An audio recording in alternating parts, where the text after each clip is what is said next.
Welcome everybody to the 2017 edition of the NAB live show stream from the Teradek booth. Today we're going to be talking about VR production, and I've got a pretty stacked table to my left. I'm Mike Nichols, AbelCine Business Development Manager. To my left, we've got Ben Schwartz. He's a director in the VR world. To his left, Louis Smithingham, who is the president of 30 Ninjas, a very, very well-known VR production company. To his left, Casey Sapp, president of Virtual. And you guys, we're going to talk a little bit about VR production and how it kind of differs from traditional 2D production and what sort of nuances go into the conception of creative for VR as opposed to 2D production, and just talk a little bit about your experiences and what type of rigs you've worked with and what's exciting and what's on the horizon. And maybe let's start off with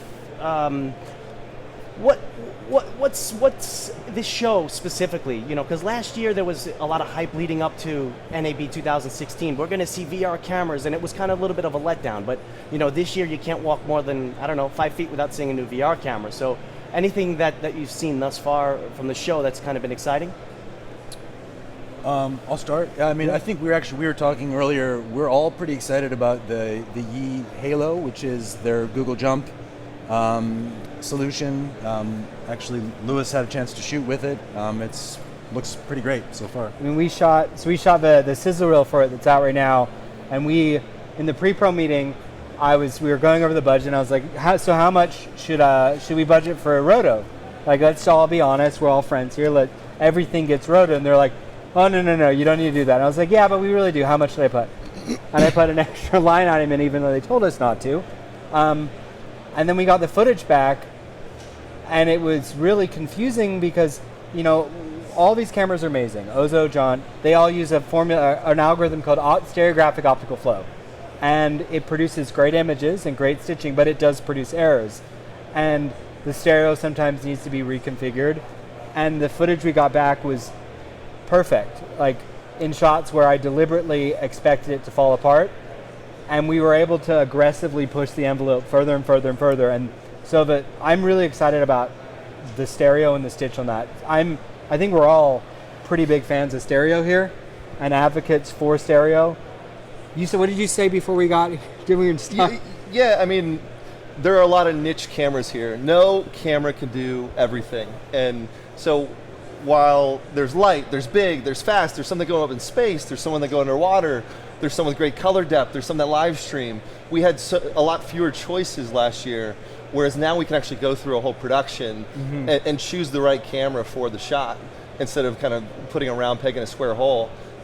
We're really excited about 3D because that's where the professional production companies are going to play. And 2D is going to get solved, and it's already solved. And so for experimentation, for Facebook, for social media, but for the big cinematic stories and what brands and agencies want, it's not going to be a camera that you put in your pocket all the time. So I really like to see Halo and what else is out there, and we've brought a camera as well, which is a small part of a lot of different productions, and so it's a great time to be here, and it just keeps getting bigger. Great. Yeah, there's two schools of thoughts with stereoscopic VR, and I'm of the belief that when it's great, and it takes the immersive aspect of what we do to like the next level. So I think with the gear that's out there and the gear that's on the horizon, when you're approached by a client for a shoot that might not be necessarily educated in how to craft a creative for 360, how do you deal with that? Like what sort of approach do you take with a client who might not necessarily know how to conceive a creative in 360?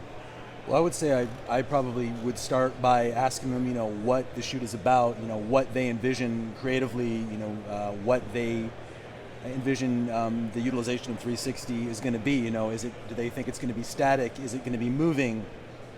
What's the physical environment that we're shooting in? And once you have a better feel for the content of the shoot, you're able to then sort of go through the options. Okay, here are your possibilities. These are the options that you can rent.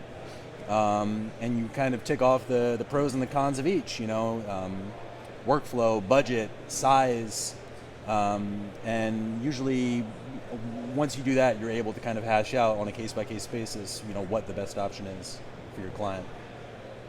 Yeah, I think we do something very similar. It ends up being a lot of hand-holding, and I feel like education is a huge part of my job. I have a playlist that I send out, say like, here, watch these. And our company has a very different idea about how to do VR and how to do 360. A lot of it, so this is controversial. My personal belief is 360 video isn't VR. It's not. It gets closer when you have stereo and ambisonic sound, and that's not to diss 360 video, but when you accept that you don't have to constantly obsess over giving this illusion that you're a paraplegic with a head, like an owl head, which is what a lot of 360 video does, you can then open yourself up to a lot more tools. And so most clients come to you with so I want to have a scene in a jacuzzi, and I want to be in the middle of the jacuzzi and spinning around constantly. Or I'm in the middle of a table, and it's like, that's going to be weird. What if we moved over here, and then we're able to cut here? And I think it's just a lot of education and then play and figuring things out. We advocate pretty strongly for doing mini tests to get people up to speed. We use storyboards really heavily, and we use thetas a lot to do that. Casey? Yeah, I mean, agencies, they know what they want. And so agencies are a different ball game, but when you're going direct to client, I kind of run more strategy and initiatives for virtual. I try to stay out of the technical because it's changing so fast. And I just want them to believe this is important to us. This is what they need, whether it's good or bad, they know that they need to take a step. Now the question is, what kind of a step? And then if it's small, we do experimental films, and those have all gone extremely well for us when they're ready for something like that. And sometimes they just want to go out of the gate and they want to go big. And so it really is, as long as they buy in that this is something that they may not get right the first time, but it's going to go from 360 to volumetric and volumetric to something else. And so this is the first step, and they need to take a step. Wherever that step is, will help them get there. And so far, we've had a lot of really good results just going direct to client in that way. So let's backtrack for a second. 360 video, VR. There's some schools of thought where you could use VR as a catch-all to describe, 360, AR, even VR, even MR now, which is something that's becoming more and more defined. I personally am of the camp that I think stereoscopic 360 video, I feel comfortable saying it's VR, but I think 360 mono, I try to make the distinction, this is 360 video. Well, I'll add something in. The guy from Oculus who did Wolfenstein. Oh, Carmack. John Carmack said at OC3 last year, if it's compelling in a headset, then it's VR. If it's not compelling in a headset, it's not VR. I would agree. I think it's a very common debate in VR circles. What qualifies as VR? Some people will say that it's not true VR unless you have the fabled 6 degrees of freedom to move around within an experience. Even stereo 3D doesn't really meet that expectation. Me personally, I think the easiest way of thinking about it is, is it designed for a headset? Is it designed for Oculus or HTC or Gear? And if it is, then it's VR. Now there are various degrees of VR, obviously, qualitatively there are not very compelling experiences and more compelling ones. Yes. But I think that so long as you are thinking of the headset as a final deliverable, whatever it is, even if it's mono 360, I think it can be called VR, if not, very interesting, compelling VR. I love this topic, honestly, because, if you look at the Eskimos, I love to give this example. They have 100 words for snow, right? And we only have one. They've been living in snow their whole life. So they care about, what snow is dirty and what snow they can drink and what snow they can sleep in, right? So when we start living, in the Western world and in VR, we're going to care about what the differences are. We're going to care about the plates. We're going to care about, what's LiDAR, what's not. And we were going really in depth a couple minutes ago, farther than even I could go. But at the end of the day, because of where we are in the market, it's fine to say that 360 is VR. And I agree with Lewis's definition, but it's going to define, and I think we're going to go out in the consumer world in a couple years, and they're going to be like, 360, they're going to know what that is. But no one really knows right now, and it doesn't matter. And you hear terms bandied about as buzzwords, but the problem is, I think, when you start adding what are actually technical terms as buzzwords, then it starts getting, well, you can disagree. Because I think what is VR is a philosophical question. Michael Hyman has a great book, Metaphysics of VR, that goes into what is VR. But when you start saying it's volumetric or it's light field, then there's like, you have to look at like, those are actual technical terms. Also, I would say that there's an interesting phenomenon in VR production, which is a lot of people like to have this argument, what is VR? And they spend a lot of time talking about, the various technical aspects of the medium, and much less discussion about storytelling, like what makes compelling stories in 360? How is it different from traditional 2D film grammar? To me, that's actually really the much more interesting conversation, but it's not one that you hear as often as, what is VR? Is 360 video VR? It's just, I don't know. It's kind of a funny paradox. I subscribe to this concept of universal stories. I think there are very few stories that are only interesting in one medium, unless they rely heavily upon time. Like thinking of cinema as a sequential art form that is time-based. Unlike cave paintings aren't time-based. Comic books aren't time-based. So there are certain stories that can exist there, and I suppose there are certain stories in VR and 360 that can be told because they use peripheral or tracking of some sort. But I think it's, the same story that's going to be good in a comic book is likely going to be good in a movie or in VR. I don't mean that sounds simplistic. Actually, can I ask you guys a question? This is something, a word that gets thrown around a lot in people talking about VR is empathy. Cool. Exactly, which is a word that I think is like, every time you hear the word empathy in a VR panel discussion, you got to take a shot, So it's like I walk out. It's identification. Right. It's connection, and there's the presence technology offers that. And there's been a lot of panels that have talked about these topics, and it's when you've been in it, it's just kind of like you said, it's a drinking game. Yeah. I got a better word that starts with E that maybe we should start talking about a lot more is entertainment. I'm not going to feel empathy until I'm entertained, and like a lot of these pieces have these grandiose concepts of really good like social change, but they're boring, and like.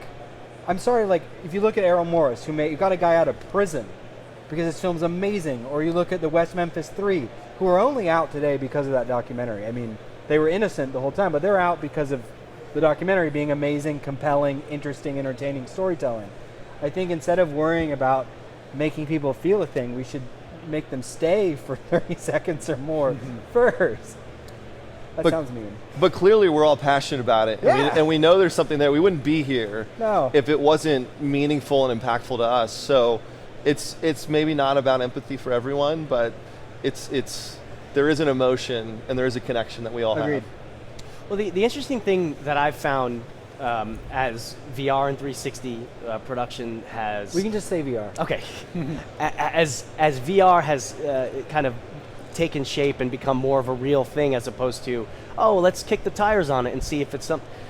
It's the first medium that really needs to have someone that's not just divided technical and creative. You have to have skill sets in both arenas. Otherwise, you couldn't do the things that you'd want to do. You want to entertain somebody, but that in order to entertain them, you need to add certain technical elements to the production that someone who is, an off-the-shelf VR producer might not have access to. So it's very interesting, and for that reason, when Virtual was created about 2 years ago, we focused on the technical, and so we've actually done and are doing work with Lewis and 30 Ninjas because they are extremely good at creative, and that's just something that we haven't had the time or the bandwidth to focus on, to do the others really well. And so when we try to do native 3D, when we try to focus on maybe underwater, which is what some people know us for, we try to do that at the best we possibly can, but it's hard. It's hard to do creative well. It's hard to do technical at the same time. And if you're not really good at one or the other, you're going to miss, So it's a really good point, and it's very different. My primary job function is as a translator. So I have a very technical. Doug has written physics papers. He's an incredible engineer, but he's a creative. My partner Doug Lyman did Born at Any Edge Tomorrow, and we also work with Simon Crane, who's an amazing stunt coordinator, and then Julina, who's also an amazing creative. And my function is to run between people like Virtual or Source Sound or The Molecule and translate creative thoughts into actionable technical thought, and then relay between the two, and figure out ways that we can create something that's technically feasible and doable, but also creative and interesting. And I think you hit on something really interesting where it's, I mean, I came from Post. I was a bullet time guy, and it's this place where finally Post has the respect on set for a second, Right. which is exciting. And it's, I feel like VR is more collaborative than any other film set I've ever been on, where everybody's working and everybody's sharing and learning from each other. And that, at least the fun sets are like that. And I like that. I mean, Invisible was like that. It was, yeah. I mean, I would also say that VR, when you're shooting VR, the process lends itself to just being careful, really taking your time, thinking about what you're doing before you do it. You know, we've all worked on, you know, really just kind of crazy run and gun off the cuff VR shoots, and they can be done, but that's how you introduce mistakes and, you know, that less than optimal viewing experiences. So it is definitely a medium that lends itself to people that really care about the technical side and really want to talk about it and think it over and make sure that it's perfect. Because if it's not perfect, your viewer is going to know it. Even if they can't quite say why, they'll say, hey, there's something off about that experience. So true. Not to mention the fact, and this is kind of an abstract addition to the conversation, but you kind of want to like the people you're working with. As you know, and as silly as that sounds, I mean, there are moments when you will be in close quarters for an extended period of time. Rock together. I mean, Lewis and I went on a shoot, and we were spending minutes lying down in the field next to each Yeah. other. Yep. You know, that's Holding hands the whole time. It sounded romantic, but we were actually just out of view of the The camera. sunrise, too. It's actually one of my favorite things about working with people for the first time on 360 shoots. It's telling, very just so you intimate. know, Yeah. the main part of shooting 360 is hiding behind trees. You know? Yeah. I mean, very narrow trees. Exactly. Underwater, Casey does a lot of underwater. And underwater 360 is even worse because you're hiding behind rocks from sharks, which Yeah. just is not fun. Or you're just painting them out later. Yeah. So, The bubble trails. yeah. But yeah, So- it is. I think that's my favorite part is with 360 is everybody I work with is my friend, and we hang out. I don't have to work with them. We have tiny crews, even on big budget shoots, and so we're all friends, and everybody touches gear, and everybody hangs out. And the lack of Video Village means that like class divide starts to fall apart. Yeah. Yeah, and that's true. And you know, thus far, it's a fairly tight community of people in 360 VR production, and so we all know one another. You know, there's one Jason. right there. There's Jason Diamond. You know, it's a small community of people, and there's a lot of mutual respect and people that are helping one another. You know, whether it's on Facebook or you know, however. So I've found the community of VR production to be really quite nice. I mean, every crappy VR piece is another dead client. Every time a client Yeah. has a bad experience, every time a client releases something they don't like in 360 is another client lost, potentially forever. I always say a rising tide lifts all boats that don't have holes in them. And it's so true for 360 because you get a lot of people who are hobbyists that decide that like, I mean, we were all from like fairly intense technical backgrounds, and I still feel like my job is really hard all the time, and I feel barely qualified, although I've spent years doing point clouds and bullet time. And you get these people who come in thinking it's easy, and it's not, and then clients walk away with having spent an absurd amount of money with something they don't like, and every time that happens is a time that we all lose money. And so the more we can do to get together, if my friend, who's even my competitor, is making a piece and he needs help learning how to do this, you're short a guy, here, let me get you somebody, like let me refer you. And then you're able to create a community that learns more. Because the more out, nobody has 1,000 hours yet. Nobody has, there's a couple people that have over 500, probably 6 of us on camera. I don't know. I mean, it's low. Yeah. And the more that the community fosters education and intelligence among everybody is the more we all live together and we make more money together longer. Well, it's funny. You said, you know, the sort of the amount of bad VR is Painful. detrimental, and I think the reason is because traditional 2D acquisition format shooting has had over almost 100 years Over 100. of being refined, and it's there. It's not 360 VR is not going to overtake that. But we're at a point now where, and I think you guys would agree, people are spending money now on it. And it's critical that like the stuff that's created now is good, because I feel like if there's a dip in quality because the pool of talent has gotten watered down, I think that money that's being spent now might get a little, the spenders might get a little gun shy. Yeah. So, okay, on that note, what makes bad VR? There's two ways. So are you talking story or are you talking technical? Let's approach it from both. Give me a story element that would, in your opinion, make it for bad VR. It's a very broad question. I mean, I think there are a lot of people that we're in this stage right now with VR production where, as you say, production companies are spending money. They're throwing spaghetti at the wall and seeing what sticks. So not everyone always knows, including us, right off the bat, what's going to be a compelling VR experience, what isn't.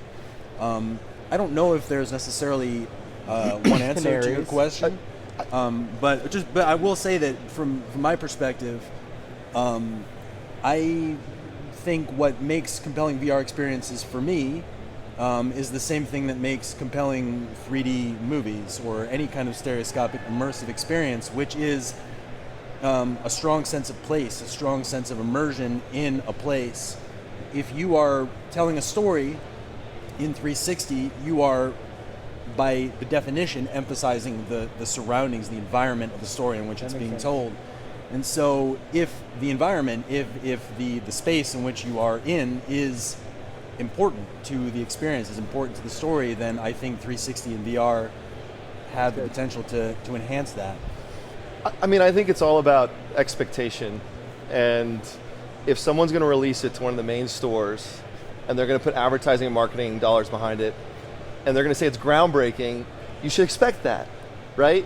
And if it's just going to throw up on YouTube or somewhere else and saying this is a test, and there's footnotes, then you're a lot more forgiving. But when the big companies are pushing some of the really high budget stuff out, and that's I think where it hurts the most, honestly. And so it has to do with properly describing it and putting it in the right place, and the curators really managing that properly. And I think sometimes things get pushed out to the wrong crowd at the wrong time. But there's nothing wrong with creating content. It's just, if you're going to show someone their first VR experience, you really want that to be good. And sometimes that doesn't always happen. I mean, I'll swing negative. You guys swing positive. I'll be the crank. So there are canaries in the coal mine.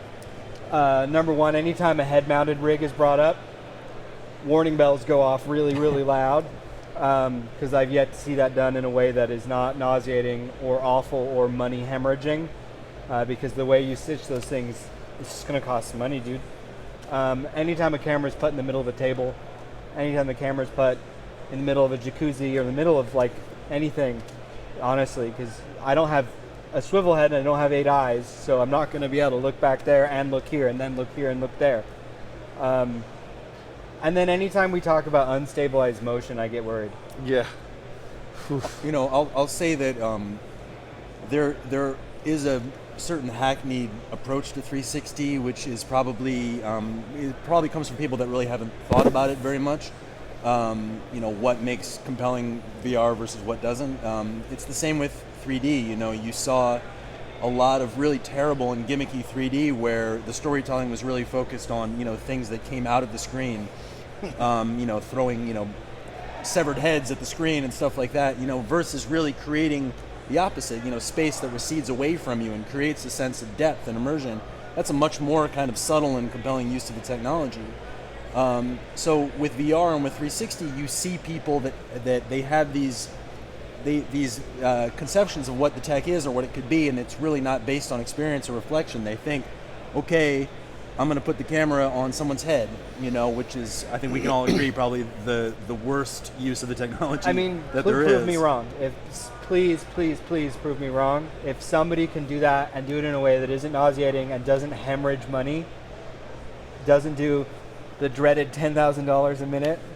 Right, but also like Lewis is saying, putting it in a table, people that try to compose for full 360 degrees, that's not always such a good idea because your head can't swivel around. We're not owls. And if you're not sitting in a swivel chair, you're going to miss 50% of the story. So a lot of the times, it's really much more useful to just compose as far as your head can turn, whatever that is, 130 degrees, and let the rest of it just be space. Yep, just give them presence.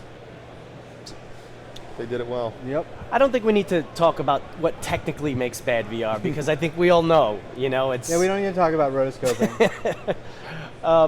Do we think that the world is ready for a VR narrative feature? There's already one. Conceived for... I mean, Passion of the Christ one? I haven't seen it Invisible yet. was technically, wasn't a feature, but it was... Well, it might have technically been a There was a feature. director's It cut, really right? is about... There was a director's It cut. really is about adoption, and I've heard that a very well-known director who spent a lot of money on a virtual reality film is just going to wait 9 more months because it just means that many more headsets. Yep. Yeah. And so I think the more that people have access to headsets, the more likely chance there's going to be. Even if someone made the best possible piece of content, it's chicken or egg, I think it's not going to drive people to buy a headset. I think it's got to be easy. It's got to be, it's fast, cheap, and easy. Pick 2, right? It's got to be cheap and easy. And if we get that, there will be a lot of really good narrative pieces in the future. Yeah, I think it's coming. There are headsets now available that I would watch and do spend time in, willingly, not like outside of work. Like I spend hours in PlayStation, and the Pixel is super comfortable too. Yeah, and I'll say too that we all have spent a lot of time in VR headsets, and Too so many. we, I think, are able. The thought of spending a feature-length amount of time, 90 minutes or however, in a headset, would be daunting would be physically impossible for someone that hadn't worn a headset before. For us, we could do it, but I think for someone that's new to VR, I think you're looking at much gaming, too. shorter spans of time. I will say this though, we have a Star VR headset at our booth, pretty cool. which has double the field of view, and I feel a lot more comfortable watching experiences for a lot longer time because it's a lot more natural and comfortable. So even little things like that, to having the same stories that are out there, like Invisible, just with a more natural field of view, would make all the difference to people in the world. And the refresh rate as well. I watched Invisible in a PlayStation the other day, and I've watched it in a Pixel now, in a Daydream, and it's a very different experience. And it's also about engaging content. There's not much right now in terms of narrative budgets. I think ours is the biggest in terms of non-commercial and longest, and you need money to blow things up. So my partner, we make action movies. So you want to blow something up, it costs money. 50 grand an explosion minimum. And to create HBO style content, you need production value. And it's going to be like, we're in this weird where it's like, people spend time, but there's not enough stuff to spend time with, sort of gap. Even the games. You played the Star Wars game, by the way? I have not. So sick. You? Well, no. Well, I don't have time for anything aside time. of work. So taking Invisible, which is a series that why don't you tell everybody what you did on Invisible, what your role was What with didn't Invisible? I do at this point? Well, not what you did, because you probably did everything, but what my your technical role? Yeah. VR producer, director of photography, editor, VR supervisor. Okay, so you didn't do that much. Nah, nothing. I was barely on set ever. Maybe the Post supervisor. the temporary answer, because we all agree that wearing even the most comfortable headset with the expanded field of view is still it's a 30-minute or less. Messes up my hair. Yeah. No, I'm not even kidding. Like I don't have to worry about that. 10 minutes ago, we're at his booth, and I really want to check out the Star VR, and I'm like, sorry, dude, I'm gonna be on camera in a minute. I can't do it. So I neglected to introduce the fourth member of our panel, Lewis's hair, which is taking on a life of its own within the community. It's perfect. But jumping back to Invisible, you kind of have to think that. Ben was on Invisible too, I should say. Yes. Ben, no, but what'd you do on Invisible? So on Invisible, I was in charge of all the GoPro rigs. It was Lewis. What was the percentage of John versus GoPro? Well, it depends upon the shooting. So the first round of shooting, the GoPro ratio was really high. I would say it was closer to 40%, maybe 45. The second round, it narrowed down. Of the Ultimate Picture, episode 1 is pretty heavy duty on GoPros. We tended to use a 3-cam GoPro rig with Intania lenses whenever we wanted to get closer in to the action than the John allowed us. Yeah. So usually in Invisible, whenever you see any kind of a close-up, that's a GoPro shot. With one exception, maybe, yeah. Well, that just illustrates how, coming from a technical background and transitioning into someone more creative as you're directing more pieces, you have to have that I believe that to be a successful VR director, you have to have a technical background. Yeah. You just have to, because it will allow you to, or you bring someone on, to be your technical voice. But in this early on stage, it doesn't always work where you'll have the resources or the access to bring on someone like a Lewis. Or Ben or Casey. Yeah. You do run into issues where you have directors who just are not technical at all. And they tend to have trouble with it because it's a technical medium. I'm not saying you have to understand stereographic optical flow, but you do have to be somewhat. All the directors that we work with are pretty technical. I think at a minimum, the directors have to be technically inclined. Yeah. There are a number Aware of it. Aware, yeah. I mean, there are a number of directors out there, and in a previous life, I worked as a DIT. Mostly on commercials, and there's a whole range of directors in terms of technical facility. Some are super technical, and some don't care at all. In fact, they're really hostile when you try to get them to think technically. Don't tell me about that nerd stuff. So yeah, and so in VR, that attitude really doesn't work. You have to always have at least one eye on the technical side of things, or you're just going to fail. And I think that when I'm working on VR sets with directors who come from more traditional, film and 2D backgrounds, a lot of them really, really bristle because they realize that everything they know and everything they've learned over however many years really doesn't apply anymore. It's a new grammar, it's a new language, new ways of working on set, brand new ways of lighting for DPs. Everything has to be unlearned, and that's hard for people who've been at it for a long time. Yeah, DPs have a real hard time with that. And what about when an agency were to reach out to you, when they have their very specific parameters for their clients? This blue needs to be this specific blue, and obviously the tech doesn't allow for the color control as traditional. At least not yet, but it's getting there. How do you navigate that when brands, reach out to you? It's about trade-offs and what trade-offs they're willing to make, and if they're not willing to make any trade-offs, are they willing to have the budget to do whatever that's necessary for that shot? And a lot of agencies, being a production company, they'll take a huge fee, and you get squeezed quite a bit to do good work. And so I haven't really seen a lot of quality agency examples. There's some. Art of Patron was one that we did early on, but people just need to understand the budget to make a shot happen. I didn't know you did Art of Patron. So the guys that we have at Virtual did Art of That's Patron. great. Yeah. That piece is awesome. Yeah. So, and by the way, we did That's early Lewis's logo for 30 Ninjas as well. Oh, very nice. So we had for Invisible. Yeah. So we had a part in the that as well. vanity card. So, agencies, they know where the money is, but trying to make a good story and work within those parameters, if they don't really have a lot of experience there, they're very hard to work with. And so you're seeing a lot more agencies have that VR person, Yep. and it's getting easier to talk with them because they're more aware and sensitive. Early on, we had a brand tell us, we want to shoot VR, but we want to make sure everybody's looking in the same spot at all times. So can we not have them turn their heads? And I was like, no. We'll just black it out everywhere else. What? Yeah. Agencies make promises that you're expected to fulfill. Yeah. And so I'm pretty sensitive to those, but there's some good ones out there.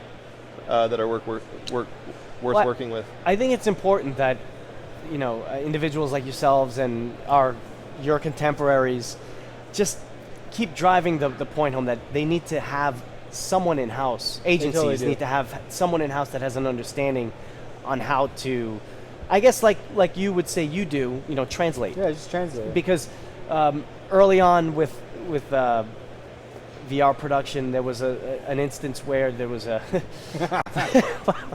a very specific brand had come through with a very specific request, and there were few people that could help them navigate it. And I had a discussion with them saying, you don't do this. It's not really, this is not how you want to. And they ignored it. And the problem is the blowback comes back onto you guys, because no matter what, you can scream into the wind, but if they don't listen, you're still at their mercy. But you don't have to shoot it then. Yeah. Well, and that's. I think we're at a point now where, I hate to sound like a jerk, but I've started getting to the point where, like with branded stuff, it's like, look, we're not going to do it that way. You can talk about it like that. It's not going to happen. I just did a piece, but then there are, that does happen where brands are like, we're doing it that way, and you're like, no, I'm not shooting it then. But I just did a piece. I directed a piece for Vodafone with McCann Erickson, which looked great.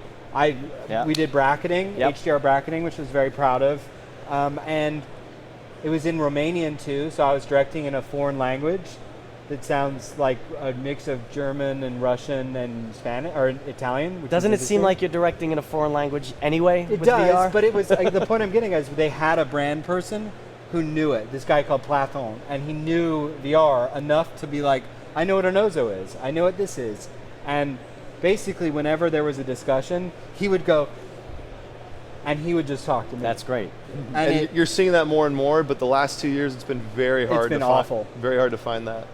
So. And I would say that for me as a freelancer, I don't necessarily have that same luxury of that you guys are talking about. But I will say that if somebody comes to me with an idea that I think is bad, or is technically unfeasible, or if there are better ways of achieving it, then I will really try to talk them out of their bad idea nicely, and really try and convince them that, actually, I think you might be coming at this from the wrong angle. I think there are better, more intelligent ways of doing it, and more often than not, I find that they're receptive to it.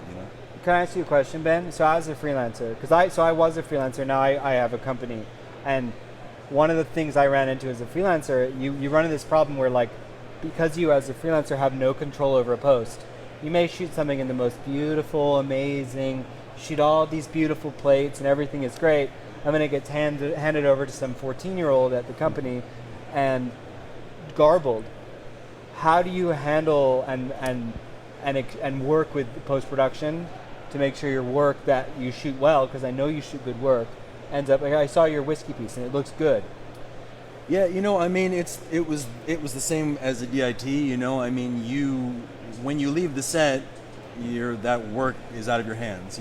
So all you can really do is your best, and know that the footage that you're handing people is technically as good as you had hoped it would be. Once it gets to post, if you're not involved in post, as I tend not to be, you sort of have to absolve yourself and kind of wash your hands and be like, I wish I could have more involvement with this than I do. There have been a number of pieces that I've worked on that have really disappointed me because I had high expectations for them and they didn't quite turn out. Conversely, pieces that I had low expectations for really blew me away because they were posted so well. And so I think that on every piece I work on, I always try to keep in touch with production via email. Hey, how's it going? Just want to, have any questions? How's the footage look? They usually appreciate that kind of input communication, and sometimes I think I'm able to offer opinions and feedback, particularly if they share footage with me in post, and help evolve the post process that way. But certainly as a freelancer, you just kind of have to cut ties. Terror. Yeah. So last thought here now. This is a good one. What do we want out of the tech and the creative? What do we want out of the next step of VR production? What's missing right now? Compression algorithms. No, you're right. I mean, it's kind of funny, but if we had better resolution on mobile, a lot more people would be seeing really quality stuff. You have this weird quality drop, or like, I can't think of the word now, but people are used to watching 4K TVs and gaming in 4K, and then they put on this headset that you just paid $500 for, and it looks like garbage. Yeah. Relative garbage. Well, I mean, compared, like it looks like 480. Right. Yeah. I really am hoping for a united front among really all developers of the technology, cameras and headsets, because I would really hate to see this technology torpedoed by a format war, much as, well, there were a lot of things that killed 3D in the home, but one of which was nobody could agree on standards. You know, are we going active, are we going passive? And you know, I would really like to see people that are involved in the distribution of this tech really all on the same page, you know, and not really trying to one-up one another, you know, and really all working together to really get this technology into the hands of consumers, because right now, let's be honest, it's not. You know, it's still a fairly limited niche market. I think the potential for it is enormous, but I think there's any number of things that can trip it up along the way. Yeah, I mean, the Zcam and Google have a great pipeline, right? And everyone wants to use those cameras that aren't extremely technical because they can kind of handhold through that whole process. A lot of people want more pipelines like that for cameras, except, like we said, you know, not every shot allows you to shoot with those cameras. You got to sometimes shoot with bigger ones, or one's in space, one's underwater.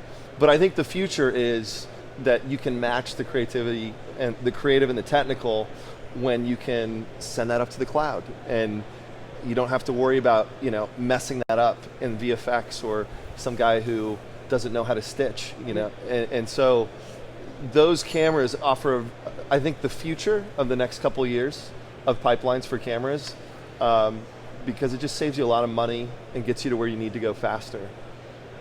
To that end as well, having grown-up internet speeds in the United States would be awesome. I spent 3 weeks in Romania, where my hotel room, which was it was a nice hotel, but it wasn't the greatest. The Wi-Fi had 200 up. So, I mean, the rest of the world's there, and we wouldn't have to worry so much about compression if we just got onto reasonable internet standards in the United States. Like, it's absurd how slow it is. I meant headsets also, but that's just a general. Yeah. And also, you know, we were talking at the beginning about the Yi Halo and the Google Jump platform of cloud stitching. I think cloud stitching in general is a pretty excellent service. It's the best. And stitching, anyone who's ever done it manually, whether it's in AVP or in Nuke, knows it's really, really hard work. It's very painstaking work.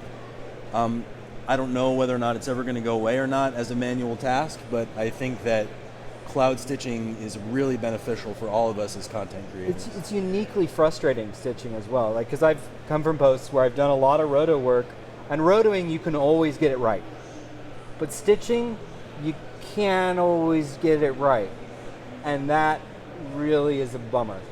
But I mean, I think It'll get less. It'll get less. You know, 2 or 3 years from now, maybe 15% of shots instead of 50%, but it'll always be there.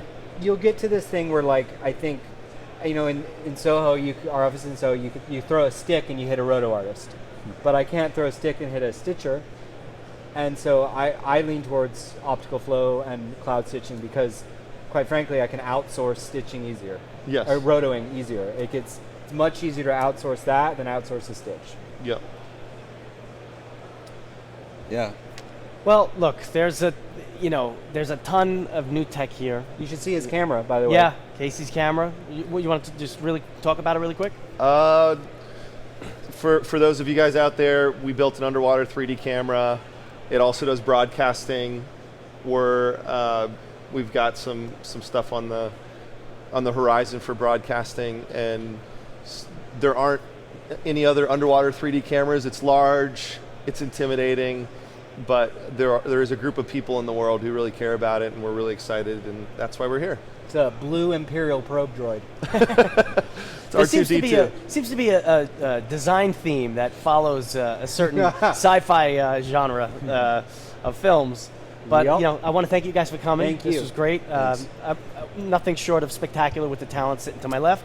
So Casey, Lewis, Ben, you guys are going to go off. You're going to see what else is out there, and I suspect next NAB will have 16K, 24K, and full 60 OF, and everything will be great, right? But we're still dealing with the same problems. If anybody's watching this and you know about LTO and you know a good deck here, you come to me because I need a new one. Well, thank you guys for coming, and enjoy the rest of the show. Thanks, Mike. Thank you, everybody.